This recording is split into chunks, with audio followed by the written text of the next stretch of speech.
diterapkan di sini kali ya. Betul. Nah, jadi penting banget ya untuk kita menjaga kesehatan. Baik, selanjutnya kita masuk ke dalam topik. Nah, kami di sini akan membahas sebuah tema penting yang sangat relevan di dunia pendidikan, yaitu membangun karakter siswa melalui psikologi pendidikan. Nah, di zaman sekarang ini banyak tantangan yang dihadapi anak-anak dan remaja, mulai dari pengaruh media sosial, pergeseran budaya, hingga melemahnya nilai-nilai etika. Nah, dalam podcast kita kali ini kita akan membahas tentang peran psikologi pendidikan dalam membangun karakter siswa yang tidak hanya cerdas secara akademis tetapi juga matang secara sosial dan moral. Baik, sekarang bagaimana nih pendapat Mbak Natasha tentang pengembangan sosial anak untuk menghadapi masa sekarang ini? Jadi kalau menurut saya itu kalau kita berbicara tentang perkembangan siswa, nah itu pasti tidak lepas dari yang namanya perkembangan sosial dan moral ya Mbak. Jadi perkembangan sosial itu yang seperti kita ketahui itu anak belajar bagaimana dia itu berinteraksi dan menyesuaikan diri dengan lingkungannya. Nah, sedangkan perkembangan moral itu lebih ke bagaimana anak bisa membedakan mana yang benar dan mana yang salah. Nanti anak itu bisa bertindak sesuai dengan nilai yang berlaku. Nah, dalam psikologi pendidikan ini ada beberapa teori penting yang membantu kita untuk memahami proses ini, seperti teori psikososial dari Erikson yang yaitu membagi perkembangan manusia ke dalam 8 tahap. Dan contohnya itu ketika anak usia SD. Nah, anak usia SD itu berada pada tahap industri versus inferiority. Nah, di situ mereka itu sedang membangun rasa percaya diri. Ketika mereka itu ingin mencapai sesuatu, tapi saat ingin mencapai sesuatu tersebut anak itu gagal, dia itu akan merasa tidak lagi percaya diri juga. Jadi dia itu kayak aku nggak bisa lagi, padahal dia baru gagal 1 kali gitu loh kan. Jadi lingkungan yang suportif yang mendukung anak itu sangat penting untuk membangun lagi rasa percaya anak di fase ini. Nah, kemudian itu ada teori dari Albert Bandura juga, yaitu mengatakan bahwa anak-anak itu belajar dari mengamati dan juga meniru. Jadi anak itu belajar dari apa yang dia lihat. Jadi dia itu meniru apa yang dia lihat. Seperti kalau di rumah dia meniru apa yang dilakukan oleh orang tuanya. Kalau di sekolah dia meniru apa yang dilakukan oleh gurunya. Jadi kalau misalnya orang tuanya atau gurunya berperilaku yang baik, otomatis anak itu nanti akan meniru apa yang orang tua dan guru lakukan. Dan sebaliknya juga ketika guru atau orang tuanya itu melakukan hal yang tidak baik, itu otomatis anak-anak juga bisa jadi dia akan meniru apa yang guru atau orang tuanya itu lakukan. Jadi faktor yang mempengaruhi perkembangan itu ya jelas keluarga, sekolah, dan juga masyarakat sekitar. Jadi kalau anak itu dibesarkan di lingkungan yang suportif, itu kemungkinan anak juga akan menjadi pribadi yang baik, bermoral yang baik juga. Berarti benar-benar harus menjaga sikap ya? Iya, apalagi kita kan juga calon orang tua, gitu kan, calon yang mungkin yang kuliah di pendidikan kan dia juga calon guru ya, jadi dia juga harus jadi yang baik untuk anak-anak. Jadi pergaulan juga berpengaruh. Iya kan, betul. Yang di masyarakat, teman-temannya juga berpengaruh ke perkembangan ini. Berarti kita kuliah juga harus pintar memilih teman ya? Iya. Karena yang kita aja sering terjerumus kan biasanya kalau yang kecil lebih gampang kalau terpengaruh sama orang. Orang dewasa itu jadi terpapar kalau ada anak kecil. Oke, menarik sekali ya teman-teman pendapat dari Mbak Natasha. Nah, ada nggak sih studi kasus yang kalian tahu terkait masalah dari anak-anak tersebut? Mbak Ayu ada nggak Mbak Ayu? Ada, saya menemukan contohnya tadi lapangan ya di sebuah sekolah menengah pertama yaitu di Lombok Barat ya, yaitu tepatnya di SMP Negeri 2 Begini, di mana di situ tuh siswa sebagian degradasi moral gitu. Jadi banyak siswa di sekolah tersebut berbicara kasar, tidak menghormati guru, bahkan tidak segan menunjuk dengan tangan kiri saat berkomunikasi. Jadi moralnya ada untuk kita degradasi gitu ya. Iya. Jadi moralnya jadi kena bentuk ya. Iya. Jika kita unsur lebih dalam lagi pada kasus tersebut ada penyebab utama, ada 2 faktor. Yang pertama itu faktor keluarga dan yang kedua itu faktor lingkungan. Pada faktor keluarga ini jelas di mana orang tua itu kurang memberi perhatian pada anak gitu. Nah, pada faktor lingkungan itu termasuk teman sebaya yang berpengaruh negatif pada anak tersebut.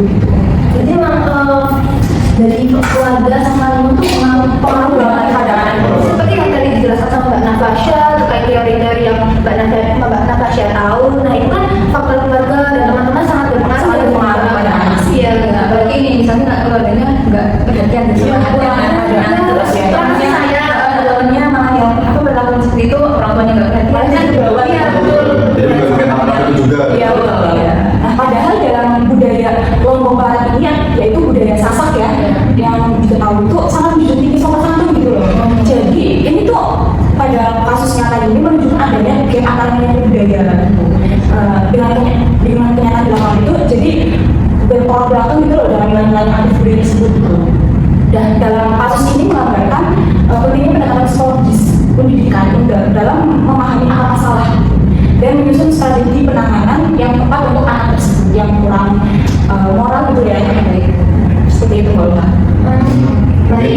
Mungkin orang tua juga bisa beri perhatian lagi. Iya, betul. Atau mungkin di sekolah baik di SMP mungkin ada juga guru BK yang Iya. bisa juga beri perhatian. Tapi kayaknya kalau dari sekolah doang yang saya tuh udah dibimbing di sekolahnya, tapi di rumah sama lingkungannya nggak mendukung ya sama anak saya.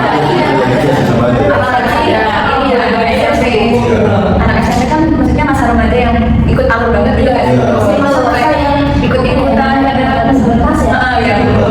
Jadinya orang tua juga harus perannya juga harus sangat penting sangat penting. Orang tua sama orang guru juga penting juga kolaborasi. Iya, harus berkolaborasi. Oke, baik. Dari studi kasus yang Mbak Ayu paparkan, ada lagi nggak nih yang studi kasus yang kalian tahu tentang masalah pada anak tersebut? Saya ada. Sekarang saya akan membagikan suatu contoh yang cukup menginspirasi sebenarnya.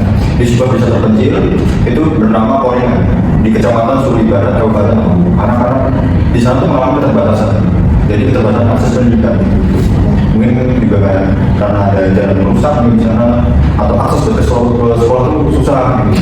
Jadi minat anak buat belajar semangat itu turun. Nah, dan juga mungkin gedung-gedung di sana atau fasilitas yang di sana mungkin kurang memadai itu tidak layak. Itu kurangnya guru atau pengajar di sana juga tidak terutama. Namun berkat kolaborasi antara pemerintah daerah sama masyarakat di sana, fasilitas pendidikan tersebut tuh sudah diperbaiki dan guru-guru itu mulai mendapat pelatihan menjadi pelatihan. Sehingga pekerjaan siswa itu meningkat, persentase siswa dalam sekolah itu meningkat. Jadi siswa itu jadi semangat belajar lagi, makin giat belajar seperti itu.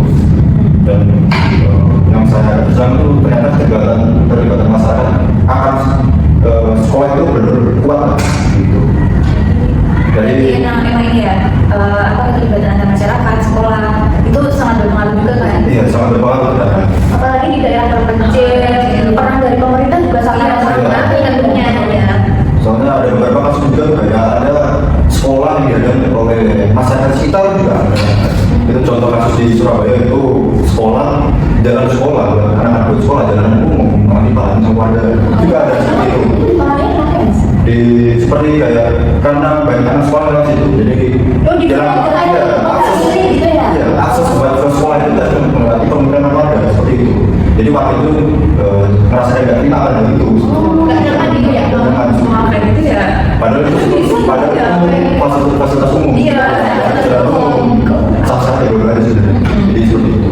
Dari sini tuh kita bisa belajar bahwa pendidikan bukan hanya soal infrastruktur juga, tapi juga soal menciptakan lingkungan belajar yang sehat, baik secara fisik maupun moralnya.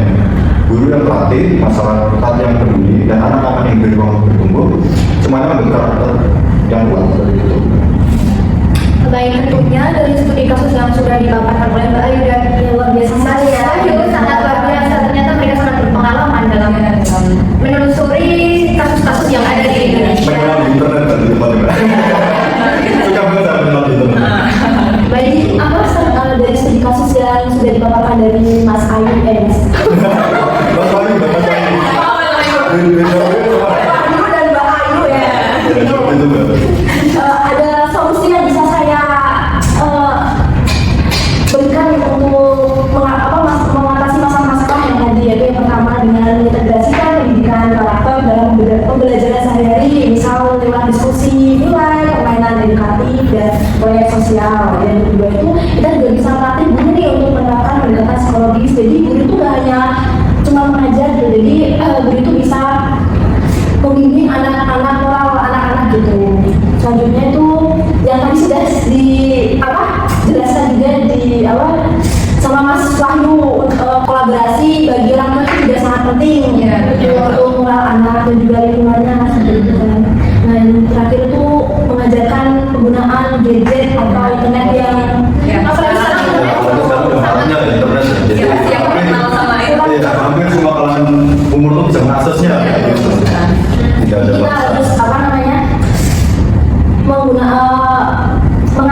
lingkungan kita. Dan kita juga percaya bahwa psikologi pendidikan itu bisa menjadi fondasi yang penting bagi membentuk siswa yang cerdas, bermoral, dan siap hidup di masyarakat global. Terima kasih yang telah mendengarkan